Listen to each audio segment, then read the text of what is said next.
اعوذ باللہ من الشیطان الرجیم بسم اللہ الرحمن الرحیم رب اشرح لی صدری ویسر لی امری واحلل عقدۃ من لسانی یفقہوا قولی۔ ایک بار درود شریف تلاوت فرما لیجیے۔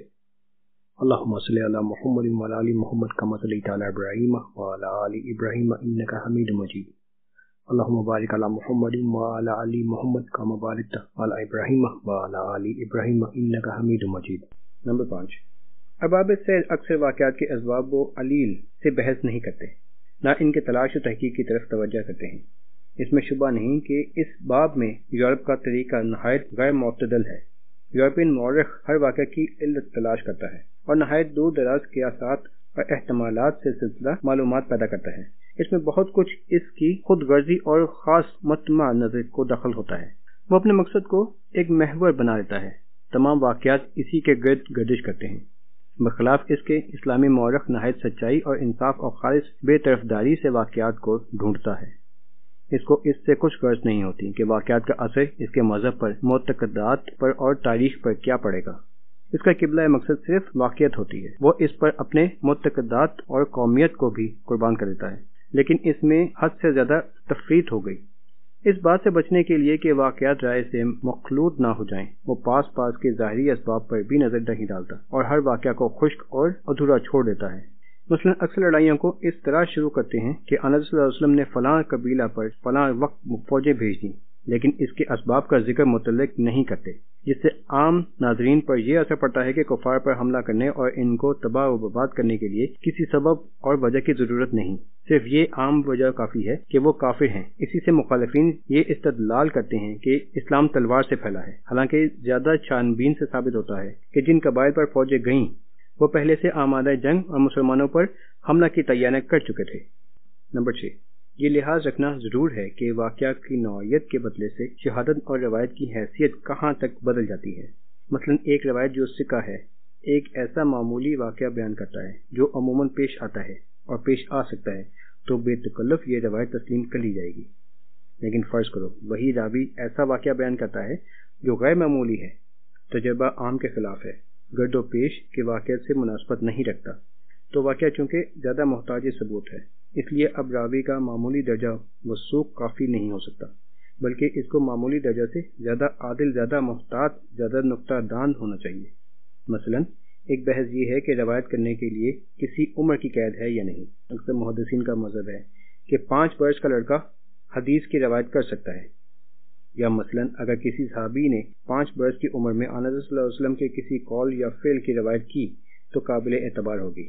محدثین کا اس پر استدلال ہے کہ محمود بن الربیع رضی اللہ عنہ ایک صحابی تھے۔ آن صلی اللہ علیہ وسلم کے وفات فرمانے کے وقت وہ 5 برس کے بچے تھے۔ آن صلی اللہ علیہ وسلم نے ایک دفعہ اظہار محبت کے طور پر ان کے منہ پر کلی کا پانی ڈال دیا تھا۔ اس واقعہ کو انہوں نے جوان ہو کر لوگوں سے بیان کیا اور سب نے یہ روایت قبول کی۔ اس سے ثابت ہوا کہ 5 برس کی عمر کی روایت قبول ہو سکتی ہے۔ اس کے برخلاف بعض محدثین کی رائے ہے کہ کمسن کی روایت قابل حجت نہیں۔ فتح المغیث میں ہے ترجمہ، لیکن ایک جماعت یہاں قبول روایت سے منع کرتی ہے، خصوصاً بچوں کی روایت کے مسئلہ میں۔ بلوغ سے پہلے جو روایت کسی بچہ نے سنی ہو اس کو وہ قبول نہیں کرتے۔ شوافع کی یہی رائے ہے۔ اسی طرح عبداللہ بن مبارک بھی بچہ کی حیثیت روایت کرنے میں توقف کرتے ہیں۔ لیکن اثبات و نفی دونوں پہلو بحث طلب ہے۔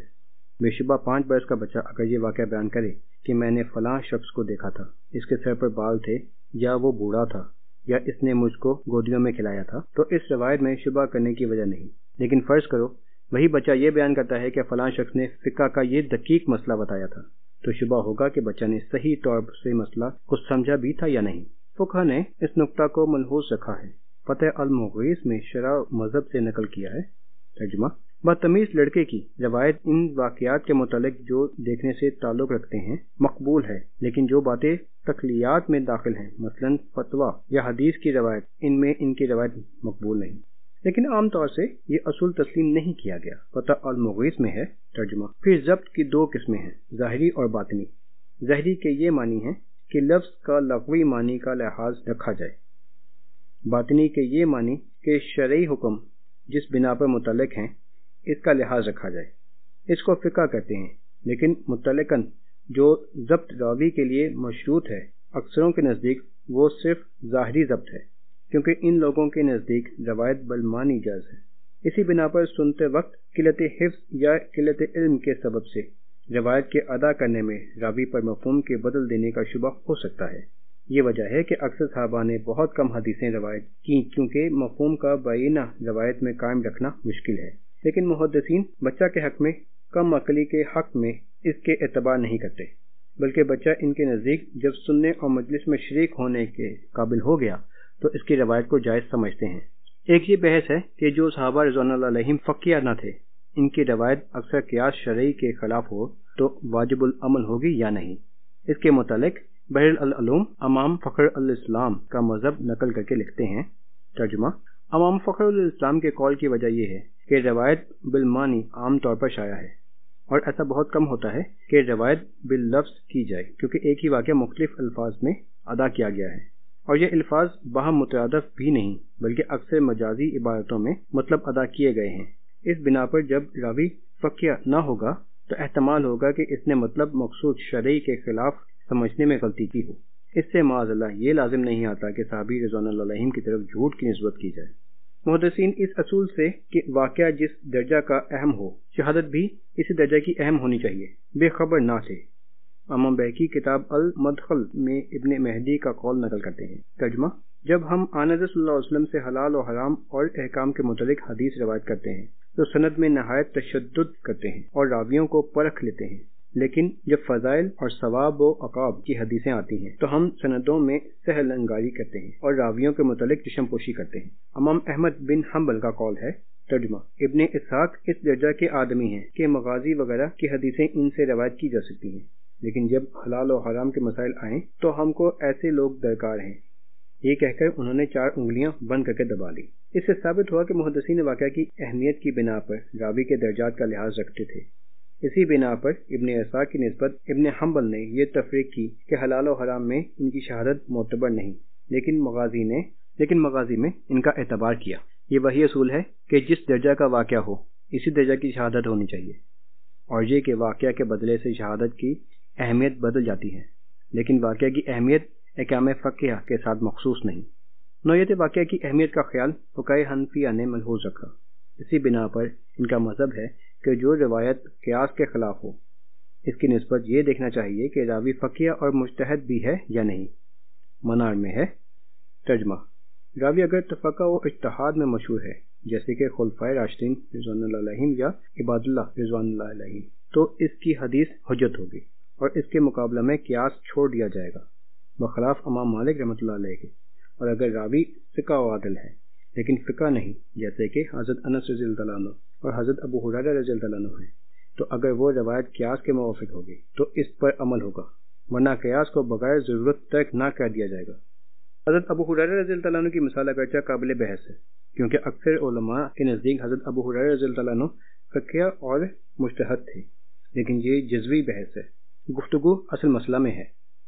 نمبر 8، سب سے اہم اور سب سے زیادہ قابل بحث یہ بات ہے کہ راوی جو واقعہ بیان کرتا ہے اس میں کس قدر حصہ اصل واقعہ ہے اور کس قدر راوی کا قیاس ہے۔ تفص اور استقراء سے بعض جگہ یہ نظر آتا ہے کہ راوی جس چیز کو واقعہ کی حیثیت سے بیان کرتا ہے وہ اس کا قیاس ہے، واقعہ نہیں۔ اس کی بہت سی مثالیں سیرت میں موجود ہیں، یہاں ہم صرف 1-2 واقعہ پر اکتفا کرتے ہیں۔ آن حضرت صلی اللہ علیہ وسلم جب ازواج مطہرات رضوان اللہ علیہم سے ناراض ہو کر تنہا نشین ہو گئے تھے تو یہ مشہور ہوا کہ آن حضرت صلی اللہ علیہ وسلم نے ازواج کو طلاق دے دی۔ حضرت عمر رضی اللہ عنہ نے یہ خبر سنی تو مسجد نبوی میں آئے۔ یہاں لوگ کہہ رہے تھے کہ آن حضرت صلی اللہ علیہ وسلم نے ازواج مطہرات کو طلاق دے دی۔ حضرت عمر رضی اللہ عنہ نے خود رسول اللہ صلی اللہ علیہ وسلم کی خدمت میں حاضر ہو کر دریافت کیا تو آپ صلی اللہ علیہ وسلم نے فرمایا کہ نہیں، میں نے طلاق نہیں دی۔ یہ حدیث بخاری میں کئی جگہ باختلاف الفاظ مذکور ہے۔ کتاب النکاح میں جو روایت ہے اس کی شرح میں حافظ ابن حجر لکھتے ہیں۔ ترجمہ: جو خبریں شائع ہو جاتی ہیں گو ان کے راوی کثرت سے ہوں، لیکن اگر ان خبروں کی بنیاد امر حسی یعنی مشاہدہ یا استعمال نہ ہو تو ان کا سچا ہونا ضروری نہیں۔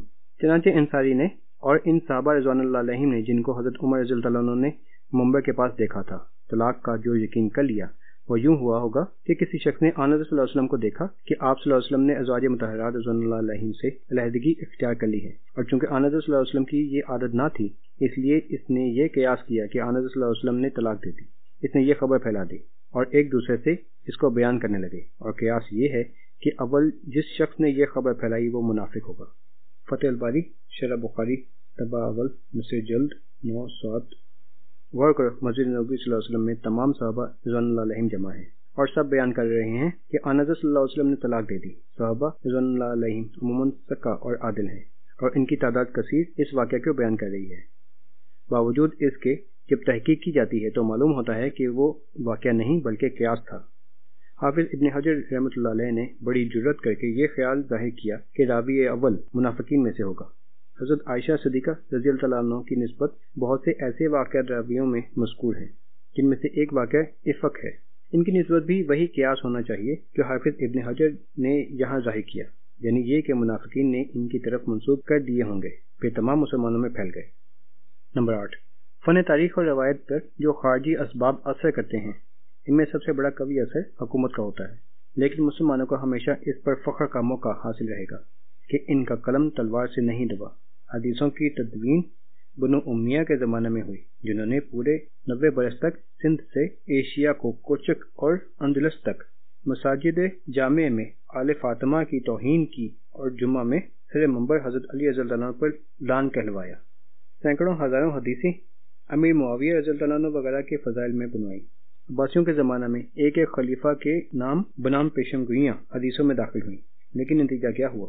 اسی زمانہ میں محدثین نے اعلانیہ منادی کر دی کہ یہ سب جھوٹی روایتیں ہیں۔ آج حدیث کا فن اس خس و خاشاک سے پاک ہے، اور بنو امیہ اور عباسیہ جو باطل اللہ اور جانشین پیغمبر تھے اسی مقام پر نظر آتے ہیں جہاں ان کو ہونا چاہیے تھا۔